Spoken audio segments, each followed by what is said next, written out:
शरीयत ने लड़की को पसंद की शादी की इजाज़त दी है, फिर ना जाने क्यों वालिदैन बेटियों की शादियां उनकी मर्ज़ी के ख़िलाफ़ करते हैं। जब कोई बेटी कहती है कि वो मुझे पसंद नहीं है तो क्यों उसे गलत कहा जाता है, क्यों उसे नाफरमान बोला जाता है। दर हकीकत वो ना ही कुछ गलत कर रही होती हैं और ना ही वालिदैन की नाफरमानी कर रही होती हैं, क्योंकि वो लड़की तो शरीयत पर चल रही होती है। अक्सर तौर पर वालिदैन लड़कियों को कुरान पाक की कसम देते हैं कि वो उनके मुताबिक शादी कर लें। तो ऐसी कसम जो आपको कोई दे रहा हो वो तब तक नहीं होती जब तक आप उस कसम को तस्लीम न करो। तो ऐसी कसम तस्लीम करने से पहले मुकम्मल तौर पर ये सोच लेना चाहिए कि कसम तस्लीम करते ही उस कसम का मुकम्मल करना आप पर वाजिब हो जाता है। फिर आपको वो कसम पूरी करनी होगी, और अगर फिर भी लगता है कि कसम तस्लीम करके गलती की है तो इस चीज़ का कफ़ारा अदा कर सकते हैं।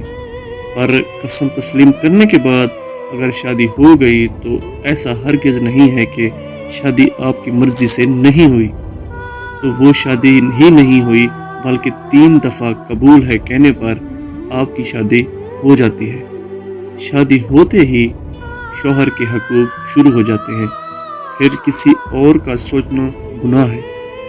वालिदैन अपनी बेटियों को कसम देते हैं, लेकिन वो ये नहीं सोचते कि उनकी बेटी उस घर में खुश रहेगी जिस घर में वो जा रही है।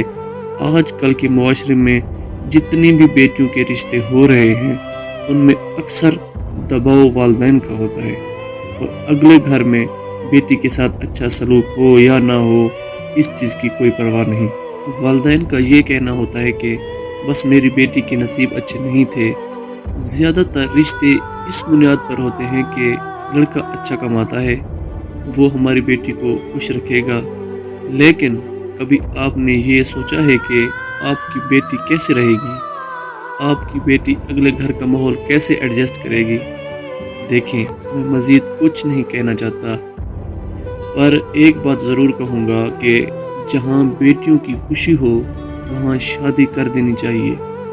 मेरी दुआ है कि अल्लाह पाक हर बेटी के नसीब अच्छे करे। आमीन।